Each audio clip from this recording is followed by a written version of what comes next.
Question हमारे पास a square sheet shown in the figure, the moment of inertia of the sheet about the three axes shown in the figure I1, I2 and I3 respectively. Select the correct alternative. तो इस case में हमें क्या कर लेंगे, एक इसके identical एक हमने क्या कर लिया, स्क्वायर लेमिना ड्रॉ कर लिया। ये क्या हमारे पास स्क्वायर लेमिना है एक्स वाई प्लेन में, स्क्वायर लेमिना प्लेन ड्रॉ कर लिया एक्स वाई प्लेन में। तो ये वाली जो इसकी परपेंडिकुलर होगी ये क्या होगी, जेड एक्सिस हो जाएगी, जेड एक्सिस हो जाएगी, क्योंकि इस प्लेन के परपेंडिकुलर एक्सिस है। हमने क्या लिया, ये स्क्वायर लेमिना, कोई भी स्क्वायर लेमिना हो जो एक्स वाई प्लेन में हो तो उसके परपेंडिकुलर जो लाइन होगी वो क्या होगी, आई जेड में होगी।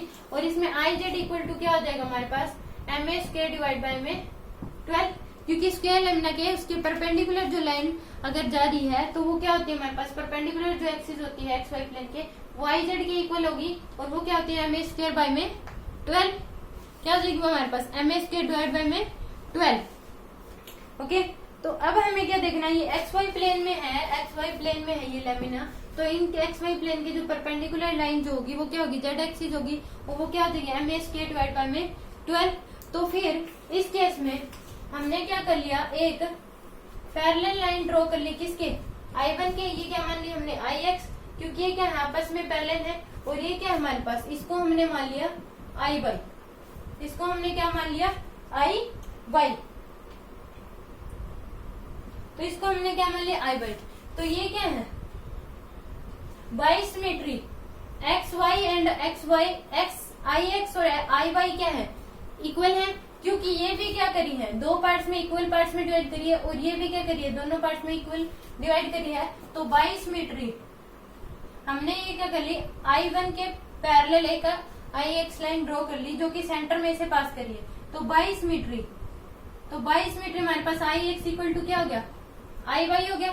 तो IX और IY आपस में क्या है, परपेंडिकुलर है, और आपस में परपेंडिकुलर है, इन दोनों के परपेंडिकुलर क्या हमारे पास IZ है, इन दोनों के परपेंडिकुलर क्या हमारे पास IZ।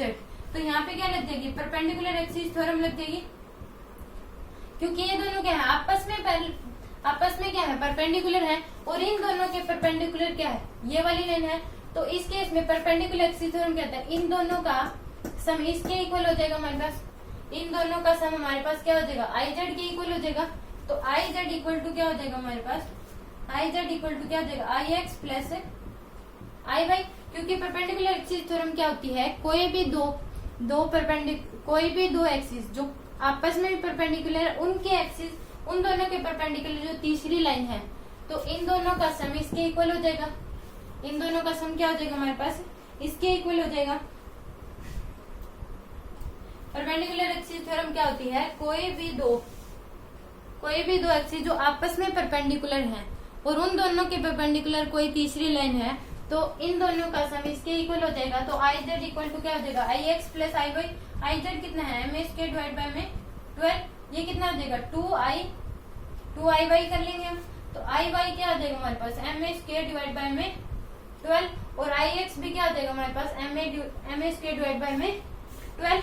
अब हम क्या निकाल लेंगे, I1 कैसे निकल जाएगा कि ये लाइन इसके पैरेलल है, तो पैरेलल एक्सिस थ्योरम की वजह से IX parallel to I1, IX क्या है हमारे पास पैरेलल है किसके I1 के, बिकॉज ये क्या हो रही है सेंटर में से पास कर रही है, बिकॉज पास इन सेंटर में पास करिए। तो IX पैरेलल क्या हो जाएगा I1, तो हमारे पास क्या लग जाएगी parallel axis theorem, parallel axis theorem से हम क्या निकाल सकते हैं I1 क्या हो जाएगा ICM plus MD square.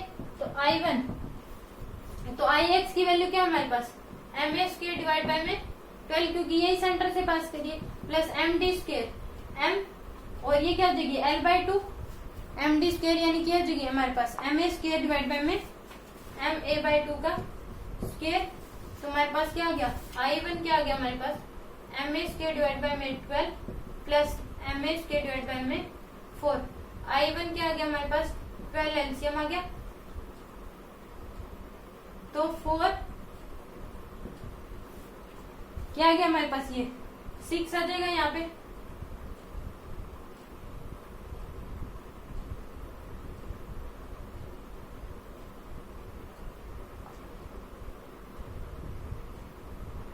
Sorry 24 था, तो एलसीएम क्या हो जाएगा 24, तो 7 डिवाइड बाय में 24 क्या गया हमारे पास I1 आ गया, I1 आ गया, I2 आ गया।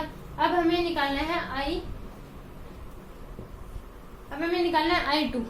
तो I2 के लिए क्या करेंगे हम, ये क्या देंगे, एक और ये क्या कर लेंगे, डायगोनल कर लेंगे। ये दोनों डायगोनल क्या है, ये वाला ID1 और ये हमने क्या मान लिया ID2, ये दोनों आपस में क्या है परपेंडिकुलर है, और इन दोनों के बीच ये पास करिए लाइन, ये वाली ये क्या हो जाएगी, इन दोनों के सम के इक्वल हो जाएगी, क्योंकि ये दोनों डायगोनल जो है आपस में क्या है परपेंडिकुलर है, और इन दोनों के परपेंडिकुलर में से जो एक्सिस पास कर रही है, तो इन दोनों का सम इसके इक्वल हो जाएगा, इन दोनों का सम क्या हो जाएगा इसके इक्वल।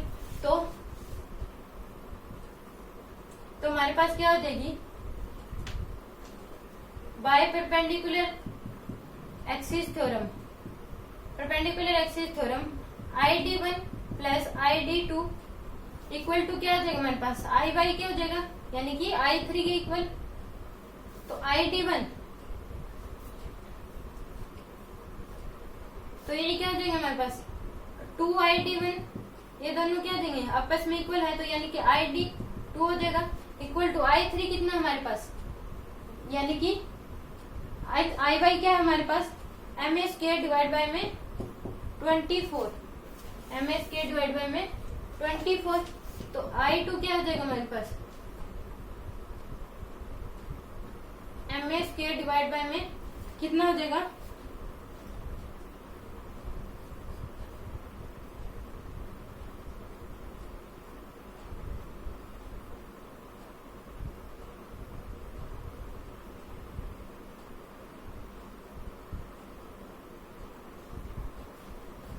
तो ये क्या हो जाएगा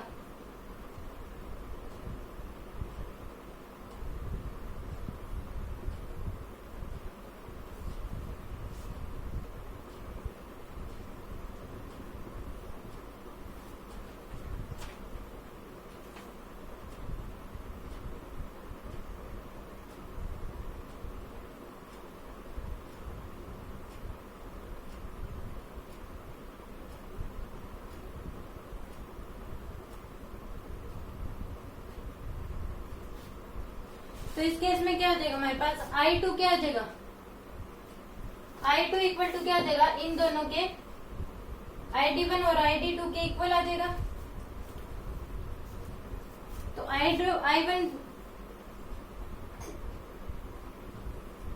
तो ये किसके इक्वल आ जाएगा I2 के, और ID1 और इक्वल टू क्या ID2 इक्वल टू क्या आ जाएगा हमारे पास I3 के। तो हमारे पास I2 क्या हो जाएगा MA स्क्वायर डिवाइड बाय में 24, MA स्क्वायर डिवाइड बाय में 24।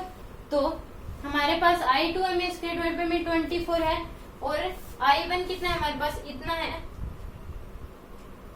और I3 कितना है हमारे पास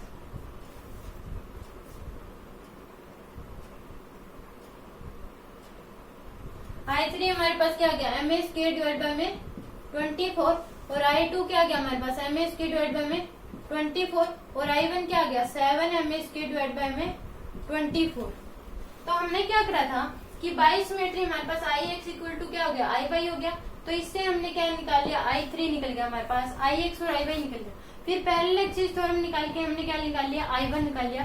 तो फिर हमने एक डायगोनल क्या करा तो ये दोनों डायगोनल आपस में क्या है परपेंडिकुलर है, तो ये इन दोनों का सम इसके इक्वल हो जाएगा I3 के इक्वल हो जाएगा। तो इन दोनों का सम क्या हो जाएगा I3 के इक्वल हो जाएगा।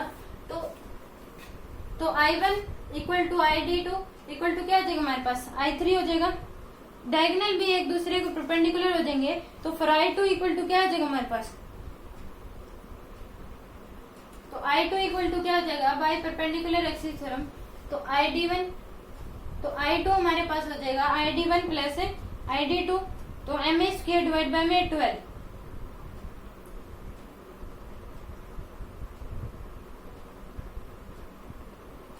तो MA स्क्वायर डिवाइड बाय में तो हमारे पास क्या हो जाता है 2I2 इक्वल टू क्या हो जाता है MA स्क्वायर डिवाइड बाय में 12। I3 कितना में था हमारे पास MA स्क्वायर डिवाइड 12 यानी कि Z एक्सिस, तो I2 इक्वल टू क्या आ गया हमारे पास MA स्क्वायर डिवाइड बाय में 24।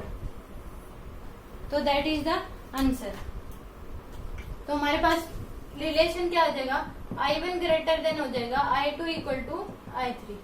I2 और I3 क्या हमारे पास इक्वल है, तो I1 क्या हो जाएगा ग्रेटर देन I2 और I3।